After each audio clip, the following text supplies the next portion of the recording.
ఇప్పటికీ మార్పులు వస్తాయి. మళ్ళీ ఏమైనా కొత్తగా మార్పులు తీసుకొస్తారా ప్రభుత్వానికి ఏమైనా లెక్క రాస్తారు? మార్పులు క్రమంగా చేస్తున్నారు. ఫిబ్రవరి 24 ఈరోజు తెలంగాణ పబ్లిక్ స్కూల్ అంటే ఎలా ఉండాలో ఆ ఆకారంలోకి పూర్తిగా వచ్చేసి ఇక ప్రభుత్వమే నిర్ణయం తీసుకొని ఈ రకమైన బళ్ళను తెలంగాణ రాష్ట్ర వ్యాప్తంగా కనీసం మండలానికి 2 అనుకుంటే ఒక 1200 లేదా 1000 బళ్ళనన్నా ఈ రకంగా తయారు చేస్తే తెలంగాణలో మంచి విద్యను గ్రామీణ ప్రాంతంతో పాటు పట్టణ ప్రాంత విద్యార్థులకు అందించే అవకాశం ఉంది.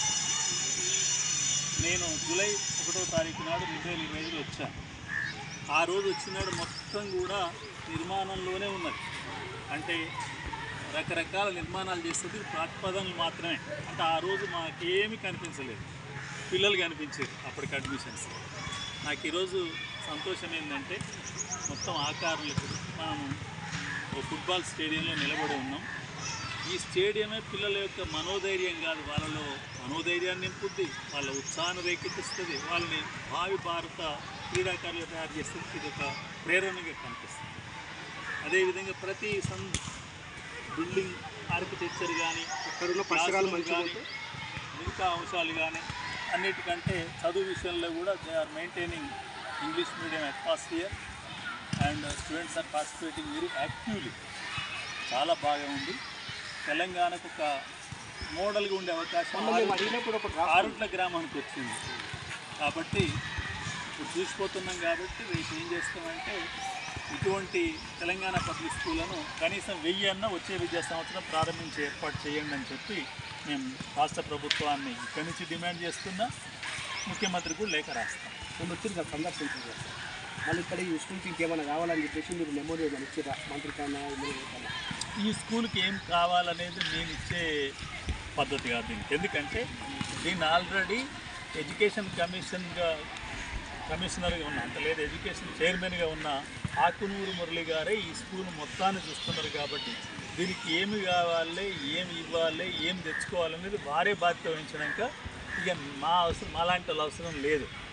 మేమేమైనా నేను అప్పుడు వచ్చాను ఇప్పుడు వచ్చింది ఎందుకంటే తెలంగాణ పబ్లిక్ స్కూలు మండలానికి ఒక 3 చొప్పున పెట్టండి అని చెప్పి ఆకునూరు మురళి గారు ఒక రిపోర్టుని తెలంగాణ రాష్ట్ర ప్రభుత్వానికి ఇచ్చారు.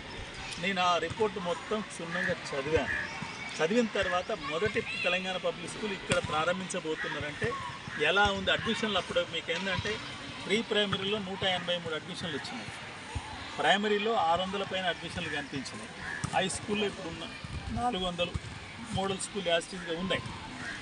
ఇంత పెద్ద ఎత్తున ఎలా వచ్చినాయని గమనిస్తేందుకు ఆ రోజు వచ్చాను. ఈరోజు ఎంతవరకు పూర్తయింది? ఎందుకంటే ఆ రోజు ప్రారంభిస్తున్నామన్నారు తప్ప అప్పటికి ఇదంతా లేదు. లేని సందర్భంలో ఎలా ఉంటుంది? ఏది కనిపించకున్నా పిల్లల్ని చేర్పిస్తామంటే ఒక నమ్మకంతో వస్తారు. ఆ నమ్మకాన్ని ఎట్లా చేస్తారు అనేది ఇప్పుడు మేము అక్కడ వెనక డైనింగ్ హాల్ చూసాం, 1000 మంది తింటేట్టు కడుతున్నారు. ఇంకో చిన్న డైనింగ్ హాల్ చిన్నపిల్లలకు. అంటే ఇది తెలంగాణలో ఒక మంచి పబ్లిక్ స్కూల్గా ఉన్నది. స్కూల్ అంటే ఇలా ఉండాలి, ఇటువంటి స్కూల్లే మాకు కావాలని కూడా తెలంగాణ ప్రజలు కోరుకునే రకంగా ఇది అభివృద్ధి జరుగుతుంది.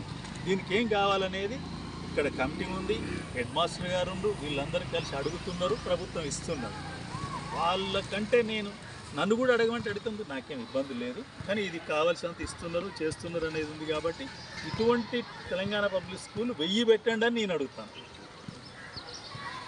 గౌరవనీయులైన మన ఎమ్మెల్సీ నరసింహారెడ్డి సార్ గారు, అలాగే గిరిధర్ సార్ హెచ్ఎం, అలాగే స్టాఫ్ మొత్తం ఈ యొక్క స్కూల్ను అభివృద్ధి పథంలో తీసుకుపోవడం అనేది జరుగుతుంది. తీసుకుపోయారు కూడా, ప్రజలు కూడా తెలుసుకుంటారు, విద్యార్థులు కూడా తెలుసుకుంటారు. కాకపోతే చిన్న పొరపాట్లు ఉన్నాయి.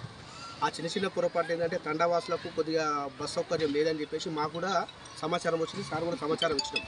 కాబట్టి అది గమనంలో పెట్టుకొని ఇంకా ముందు అసౌకర్యాలు కాకుండా సౌకర్యం కల్పించవలసిందిగా కోరుకుంటున్నాం. ఇట్లు ప్రజాగలం భూపాల్, సదా మీ సేవలు.